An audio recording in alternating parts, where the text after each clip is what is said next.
Selamat pagi. Yeay. Berangkat kerja lagi pagi-pagi. Barusan habis ngantar si Bintang ke sekolah, terus langsung berangkat ke kampus. Ya, pada waktu tadi ngantar Bintang di dalam mobil itu, kan biasanya kalau pagi saya ngasih tahu nih apa sih yang akan dipelajari atau aktivitas apa akan ngapain hari ini, itu kan sudah tertulis di buku ya. Biasanya aku akan membacanya dan menceritakan kepada Bintang hari ini akan ngapain ya, karena sementara kan dia belum membaca sendiri. Nah, pada waktu akan membacakannya tadi, biasanya kan di rumah saya bacakan terus. Hari ini tadi agak terlewat membacakannya karena tadi malam keburu tidur dia.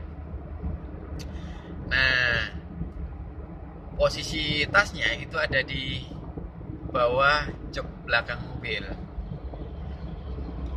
Dia duduk di depan, di samping saya ya. Nah, pas aku minta untuk ambil tasnya di belakang. Tasnya itu kan cuma isi satu buku ringan banget. Dia menarik tasnya itu dan agak kecantol-cantol sih, kecantol ke ada kotak di belakang, ada handrem. Sekilas saya berpikir begini, kok nggak bisa ya, padahal kan kalau ditarik agak ke atas dia bisa. Tapi setelah aku cermati lagi, setelah saya cermati lagi, oh iya ya, dia kan nariknya ke depan. Kalau dia lebih tinggi, maksudnya badannya lebih tinggi, posturnya lebih tinggi, dia pasti bisa menarik ke atas. Atau tangannya lebih panjang, dia bisa menarik ke atas.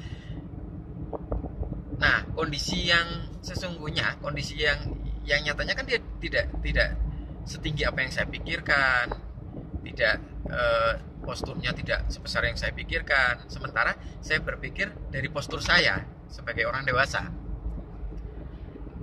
Nah, ada apa di balik cerita ini? Sebenarnya hal ini sering dialami oleh orang tua kok.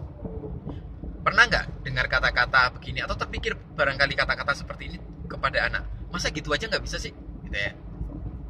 Itu kan gampang, misalnya begitu. Kita lupa bahwa kita menggunakan sudut pandang kita sebagai orang dewasa. Hal yang kecil aja, yang contoh tadi, contoh tentang mengambil tas tadi,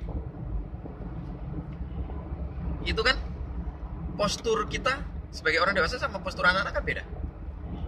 Dengan perbedaan postur itu juga mempengaruhi perbedaan cara berpikir. Sementara anak-anak juga berpikir, merasakan dan melakukan sesuai dengan kondisinya dia. Nah, kadang-kadang kita tidak mampu atau tidak bisa, atau bahkan mungkin tidak terbiasa melihat dari sudut pandang anak. Atau dalam kondisi yang tadi, dalam kondisi misalnya meminta anak untuk melakukan sesuatu atau melihat anak ketika melakukan sesuatu, kita tidak langsung menjudge atau berpikir, kok begitu aja nggak bisa kamu, misalnya gitu. Apalagi kalau sampai terucap ya. Kalau sampai terucap malah tambah bahaya. Misalnya kita terbiasa berpikir dengan cara kita sebagai orang dewasa dan sulit untuk switching atau mengubah cara berpikir kita, frame berpikir kita dari sudut pandang anak-anak. Ketika kita tidak terbiasa melakukan itu, maka kita akan terbiasa melakukan judgement berdasarkan sudut pandang kita sebagai orang dewasa.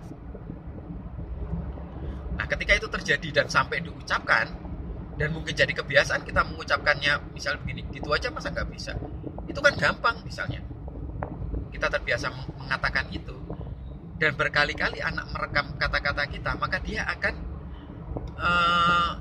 merasa atau bahkan menjudge dirinya, mengatakan dirinya bahwa dia memang tidak mampu, saya memang tidak bisa. Mungkin dia akan berpikir seperti itu. Dan itu kalau terjadi terus menerus, maka anak akan jadi tidak percaya diri, selalu merasa serba salah kalau mau melakukan sesuatu, merasa diawasi, sehingga lama-kelamaan mentalitas anak akan jadi jatuh. Sehingga ketika kita dihadapkan pada sebuah kondisi, ketika anak-anak harus melakukan sesuatu, maka kalau terpikir di benak kita seperti tadi, mau mengatakan atau mau menjudge anak, kok kamu nggak bisa dan segala macam, sadari bahwa itu sebuah kesalahan dan itu memaksakan sudut pandang kita sebagai orang dewasa. Maka kita harus ngerem nih kalau mau berpikir atau berkata-kata seperti itu kepada anak. Kita harus rem dulu. Kita harus sadari bahwa oh iya, itu kan dari sudut pandang kita sebagai orang dewasa. Bagaimana dengan sudut pandang kita kepada anak-anak? Minimal dengan mengerem dan kemudian kita menyadari bahwa kita sedang menggunakan sudut pandang sebagai orang dewasa, maka itu adalah awal kita untuk belajar switching atau mengganti atau beralih dari sudut pandang kita sebagai orang dewasa kepada sudut pandang anak.